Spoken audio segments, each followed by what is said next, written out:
모시고 안녕하십니까. 오랜만에 이 자리에 서니 감개가 무량합니다. 저는 여기 서울의 생활을 끝내고 고향에 내려가서 나름대로 잘 살고 있습니다. 즐겁게 살고요.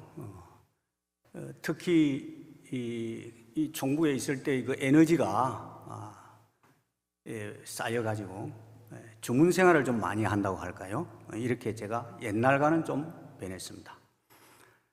운동을 할 때나 또는 노동을 할 때나 심지어는 그 온천탕에 들어 앉았을 때도 주문을 많이 해옵니다. 시간 재는 것도 주문으로서 대략 측정을 하고요. 이렇게 하니까 생활이 즐겁고 사는 것이 재미가 있습니다. 오늘 제 설교는 크게 들을 거는 없을 겁니다. 없는데 좀 유치할 수도 있고 또 잘못 말씀드리는 것도 있을 수 있습니다. 그렇지만은 공부하는 사람의 말이다 생각하고 넓은 아량으로 잘 이해해 주시기를 바랍니다. 지난 여름에 지방의 한 교구에서 제게 설교 청탁이 왔습니다. 그래서 설교하러 갔는데 그때 한 젊은이가 다가와가지고 질문이 있다 이거예요. 무슨 질문이냐 하니까 자기가 신입 교인인데 입교한 지가 얼마 안 됐다는 거예요. 그런데 경전을 공부하다 보니까 동경대전, 대신사 동경대전 수덕문 편에 나오는 그 수심정기, 이거를 해월신사 편에 보면 오늘 봉독하신 수심정기가 있는데 거기에 인용을 했다는 거죠. 해월신사께서 꼭 같은 부분을 인용을 했는데 왜 수덕문에는 닦을 숫자 수심정기로 되어 있는데 해월신사의 수심정기편에는 지킬 숫자 수심정기로 인용이 되었느냐, 다르게 인용했느냐. 인용이라는 것은 꼭 그대로 갖다가 놔야 되는데 왜 글자를 바꾸어서 인용했느냐. 이것이 잘못된 오류이냐 아니면 어떤 의도냐, 이 질문을 하는 거예요. 그래서 저도 거기에 대해서 들은 바는 조금 있는데 갑자기 생각도 안 나고 해서 대답한 것이 내가 알기로는 하나는 닦을 숫자고 하나는 지킬 숫자인데 그게 다를 게 있겠느냐? 닦는다는 거나 지킨다는 거나 사실상은 본질적으로 같은 것이다. 그래서 그렇게 이해를 해주기 바란다라고 상당히 간략하게 설명을 하고 말았어요. 그런데 이제 집에 와서 가만히 생각해 보니까 그게 간단한 문제가 아니다 이 말이죠. 우리 해월신사님이 분명하게 대신사님의 말씀을 인용하면서 틀리게 하지는 않았을 거라 이 말입니다. 여기 무슨 뜻이 있지 않을까, 그 점을 제가 이제 한번 생각을 해봤습니다. 그래서 그때 그 젊은 동덕에게 못다한 설명을 보충해서 오늘 이 자리를 빌어서 좀 해볼까 생각합니다. 사실 그 신입 교인뿐만 아니라 오래 공부한 그 동덕 중에도 이에 대한 궁금증이 있을 줄로 압니다. 그래서 이번 기회에 나름 그 해답을 좀 같이 찾아보았으면 합니다. 수심정기를 우리가 글자 그대로 축자적으로 해석해 보면요, 마음을 지키고 기운을 바르게 한다, 또는 마음을 닫고 기운을 바르게 한다로 해석이 됩니다. 그렇죠? 그래서 이에서 이제 그 한 걸음 더 들어가 보면 수심정기는 논학문이나 수덕문에 많이 언급이 되고 있습니다. 그러니까 거기에 바탕이 있다라고 봐야 되겠죠. 논학문 27쪽입니다. 우리 경전에 거기에 보면 천사문답편에 신다 전한 외유점령지기 내유 강화지교 시지불문 청지불문 심상계야 수심정기 이문왈 하이 약연야라 왈 오심정 여심야라. 즉 몸이 몹시 떨리면서 밖으로 점령하는 기운이 있고 안으로 강하의 가르침이 있으되 보였는데 보이지 아니하고 들렸는데 들리지 아니하므로 마음이 오히려 이상해져서 수심정기하고 묻기를 어찌하여 이렇습니까? 대답하시기를 내 마음이 곧 네 마음이니라 라고 이렇게 기록되어 있습니다. 여기에 이제 수심정기라는 말씀이 나오는데 이 닦을 숫자 수심정기죠. 그래서 이 수심이라는 말은 글자 그대로 하면 축자적으로 하면 마음을 닦는다 이렇게 되겠죠. 그런데 이 내용을 보면 마음을 닦는다기보다는 마음을 가라앉힌다 또는 안정시킨다 이렇게 해석함이 좋을 듯합니다. 왜냐하면 몸이 떨리고 막 이렇단 말이에요. 그런데 그런 상태를 약간 안정시킨 다음에 가라앉힌 다음에 물었다는 거죠. 그죠? 물었습니다. 그러니까 내 마음이 곧 네 마음이다. 오심정 여심 그 말씀을 듣게 된 겁니다. 이는 그 하늘 마음이 곧 대신사의 마음이라는 뜻으로 해석이 됩니다. 그러므로 이 하늘 마음을 지키는 것이 무엇보다 중요함을 말씀하신 것이라고 할 수가 있습니다. 또 같은 편에서 양학과 서도와 우리 도를 비교하면서 다른 점을 말씀하시는 가운데 왈오도 무이야이라 수기심 정기기 하고 솔기성 수기교 화출어 자연지중야라 이렇게 나오죠. 즉 우리 도는 무의이하라 그 마음을 지키고 그 기운을 바르게 하고 하늘님 성품을 거느리고 하늘님의 가르침을 받으면 자연한 가운데 화해 나는 것이요 라고 이렇게 풀이하고 있는데요. 그중 수기심 정기기 이 말씀이 나오죠. 이것이 곧 수심 정기 아니겠습니까? 그리고 수등문 51쪽에 보면요, 인이 예지는 선성지 소교요 수심 정기는 유아지 갱정이라.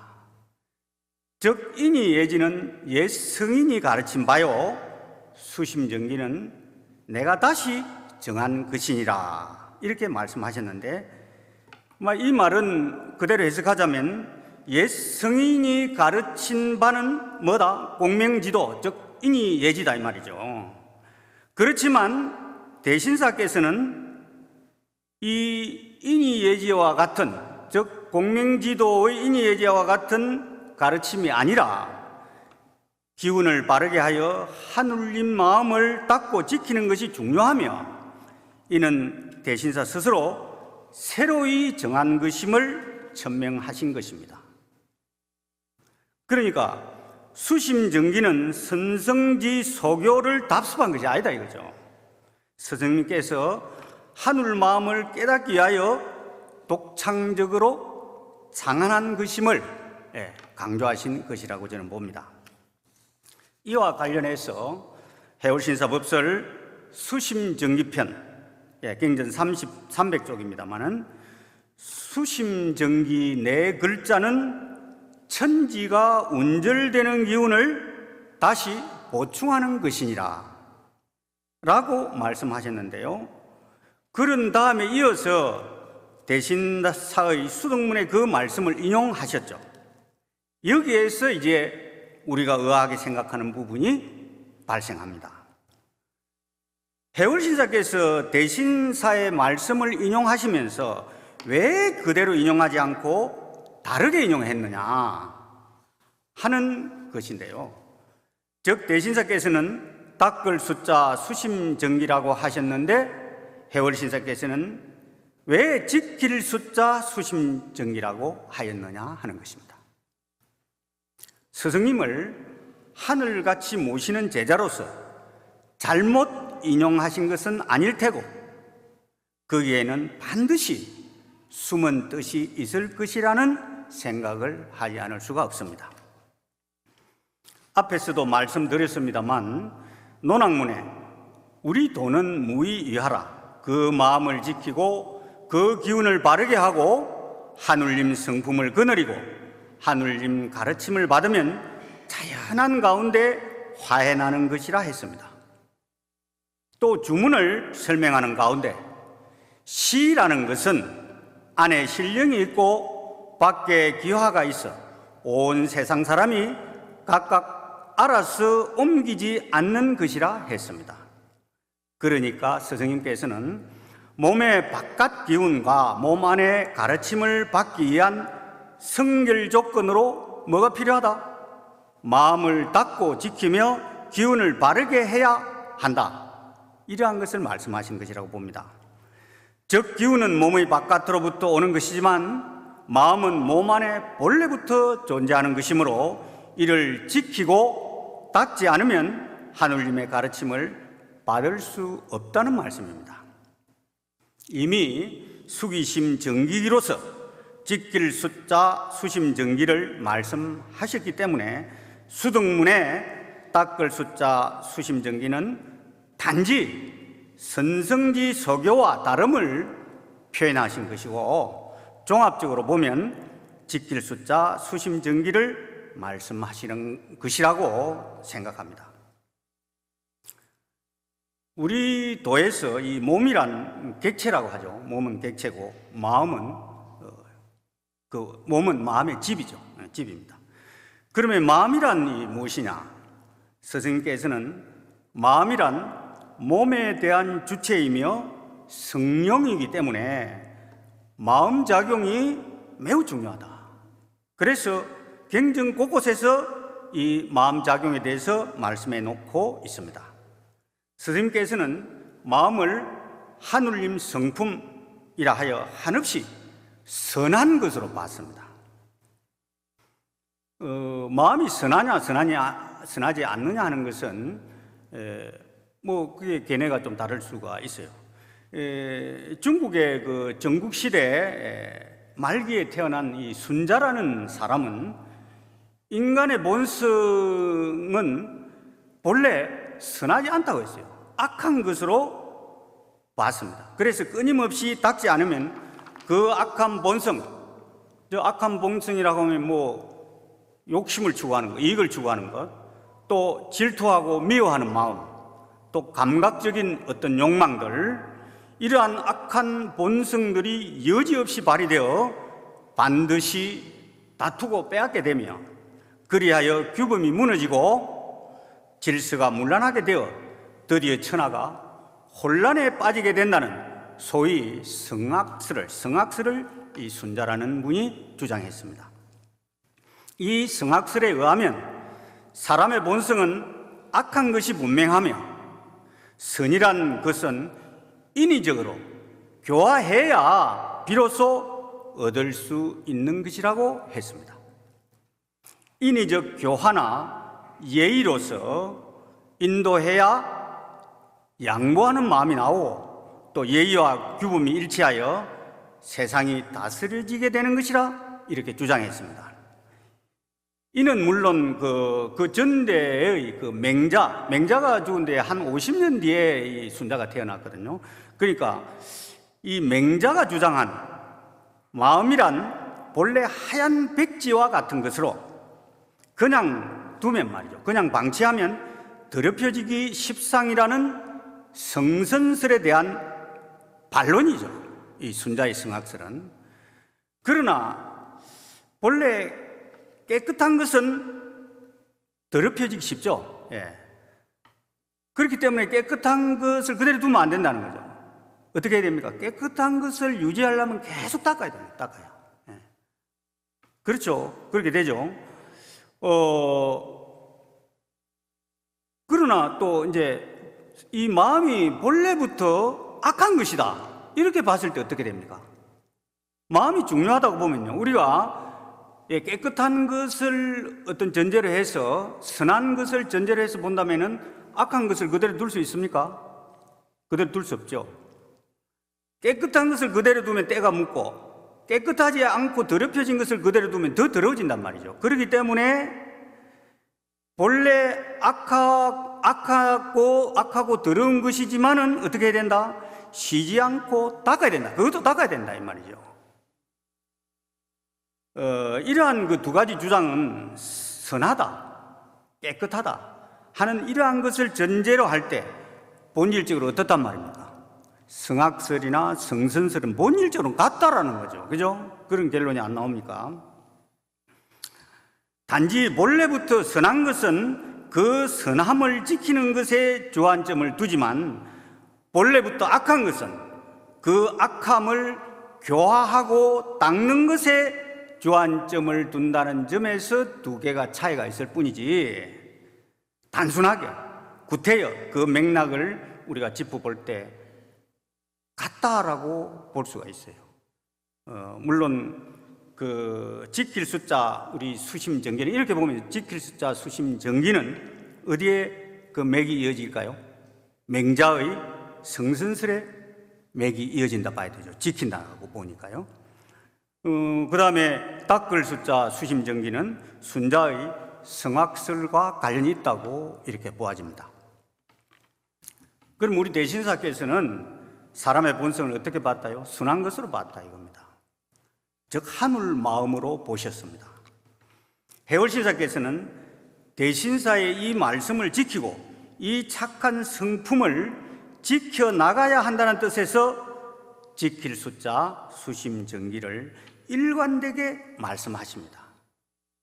다시 말해서 스승님의 말씀, 즉 마음을 지키고 기운을 바르게 하며 하늘님 성품을 거느리고 하늘님 가르침을 받는다는 수기심 정기기 솔기성 수기교의 교훈을 실천한다는 뜻에서 지킬 숫자 수심정기라고 표현하신 것이라고 봅니다.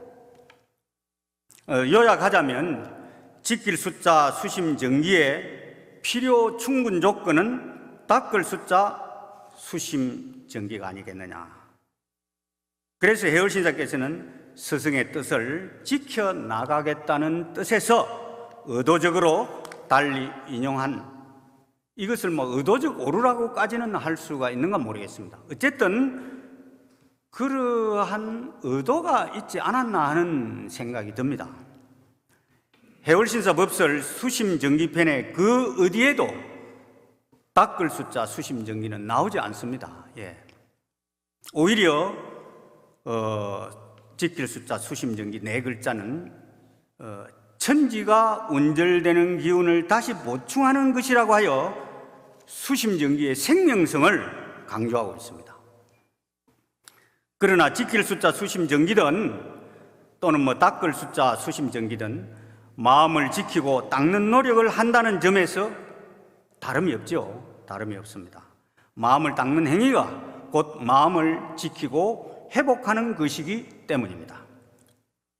마음을 지키는 구체적 행위는 성을 막 쌓고, 군사가 말이죠. 성을 쌓고 무기를 만들고 또 초병을 세우고 무슨 개를 풀어서 물리적으로 방어하고 물리치는 것이 아닙니다.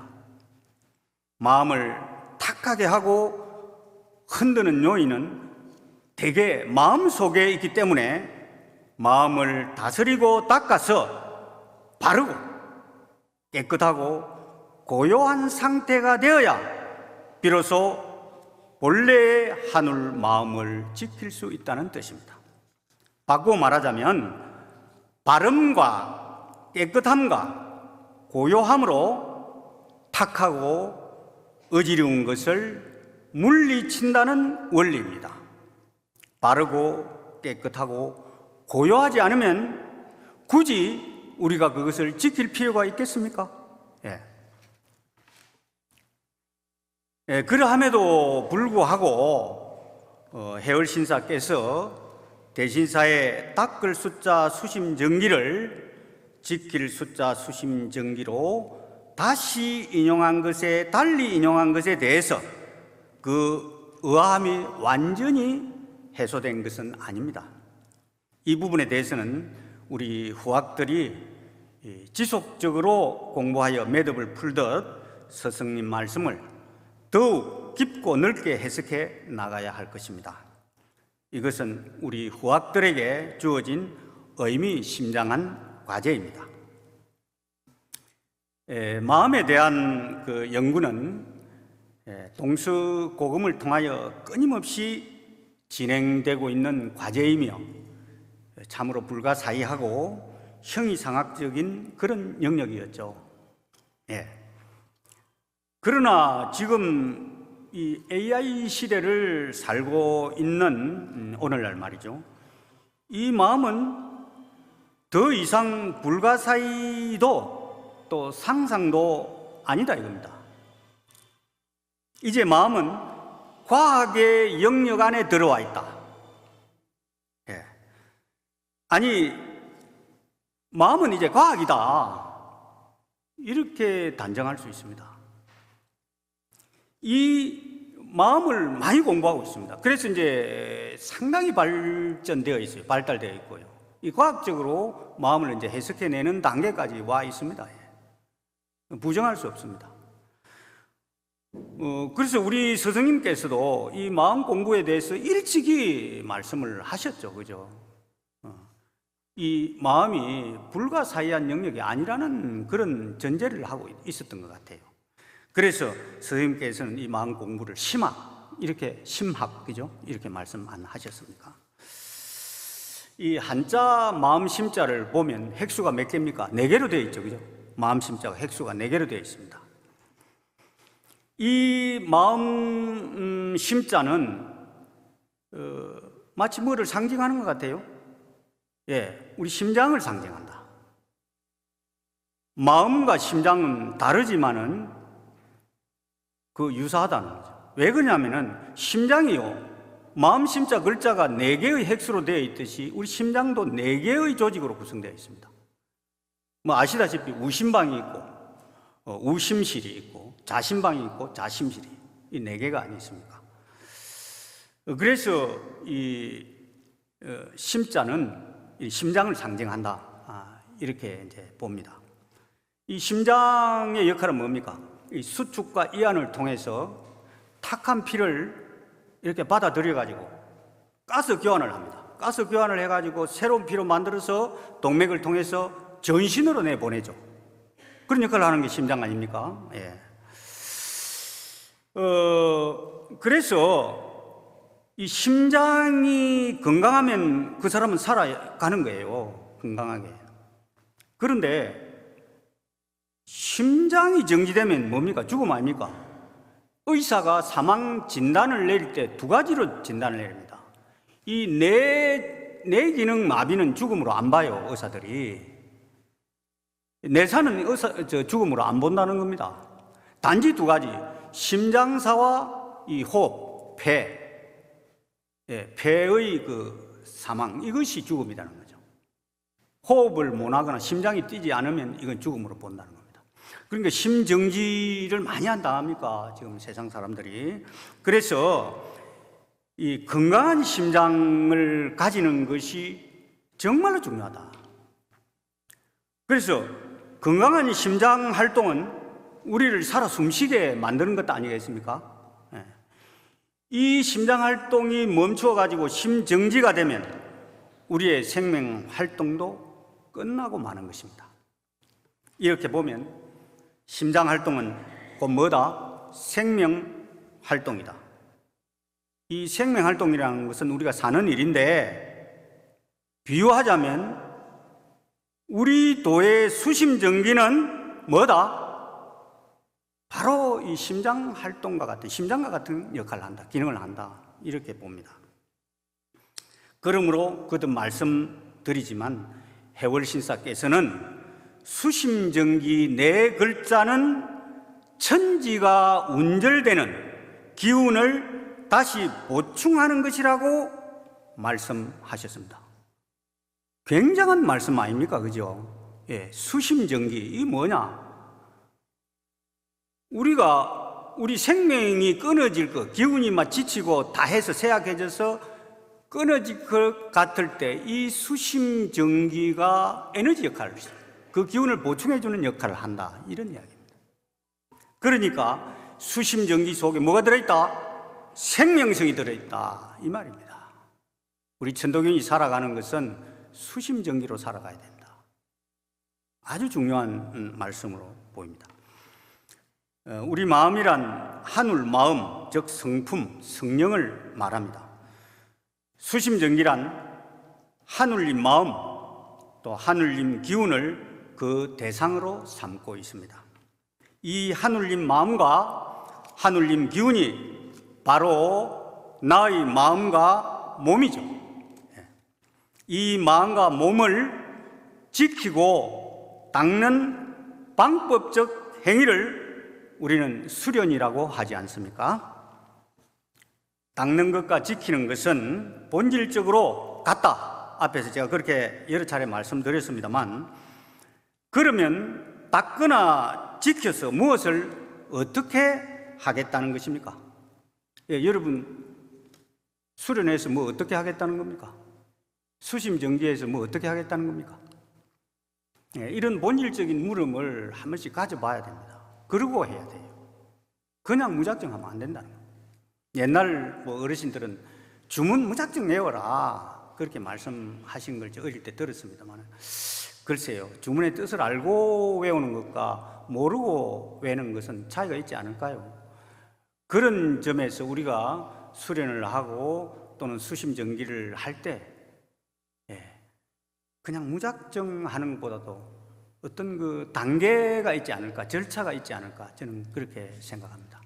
그래서 우리가 수심정기하는 것이 어떤 개인의 욕망 추구를 위해서 하는가, 아니면 또는 집단적이고 어떤 공동체적인 그 욕망을 위해서 하는 것인가, 그건 아니지 않겠습니까? 어떤 욕망을 위해서 한다, 이렇게 볼 수는 없는 것 같아요. 앞에서 수심정기에 대해서 스승님 말씀이 많이 인용되었습니다만, 그런 점을 생각하면서 우리가 수심정기를 해야 된다, 이렇게 봅니다. 우리 도의 수심정기는 앞에서 말씀드렸듯이 생명활동이다, 심장박동이다, 그리고 우리 삶의 긴 여정이다, 저는 이렇게 생각합니다. 이 긴 여정에는 반드시 절차와 순서, 단계가 있단 말이죠. 그냥 무작정 출발하면 중도의 낭패를 보기 십상이다. 그래서 수심정기의 첫 단계는 뭐냐? 마음과 기운에 대한 성찰, 즉 마음은 무엇이며 기운은 어떤 것인가, 거기에 대한 궁구입니다. 이게 첫 단계라고 봐요. 마음에 대한 연구로부터 시작해야 된다. 둘째 단계는 그러면 자아에 대한 성찰이라고 보는 거죠. 즉 나는 누구이며 무엇으로 존재하는가에 대한 성찰입니다. 그 다음 셋째 단계는 내 삶에 대한 성찰입니다. 즉 삶의 의미는 무엇이며 어떻게 살 것인가에 대한 성찰이다, 이 말씀입니다. 이런 단계가 있다고 봐요. 그냥 무조건 수심정기 하는 것은 아니다. 수심정기의 단계를 이렇게 요약해 보면 나, 너, 우리, 그러니까 개인과 이웃과 사회가 한 울 안에서 상생적으로 더불어 발전하는 하나의 과정이다. 수심정기는 소우주는 개인이죠, 나죠. 소우주로부터 대우주, 큰 하늘로 진화하는 또는 진보하는 하나의 허물벗기다, 이렇게 저는 봅니다.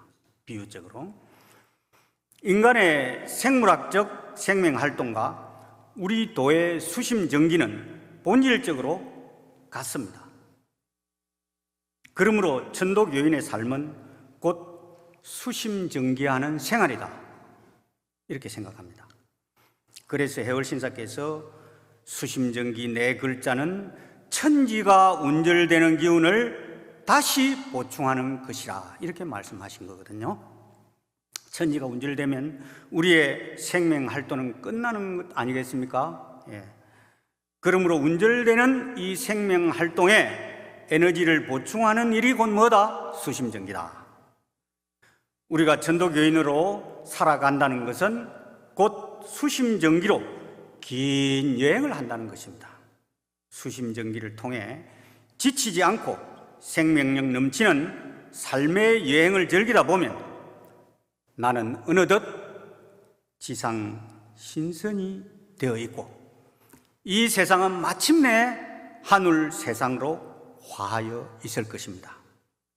우리 동덕님들 모두 희망을 가지고 전도 생활을 즐겨야 됩니다. 즐기면서 건강하고 활기차게 살아가기를 바라면서 부족하지만 오늘 제 설교를 이것으로 마치겠습니다. 감사합니다.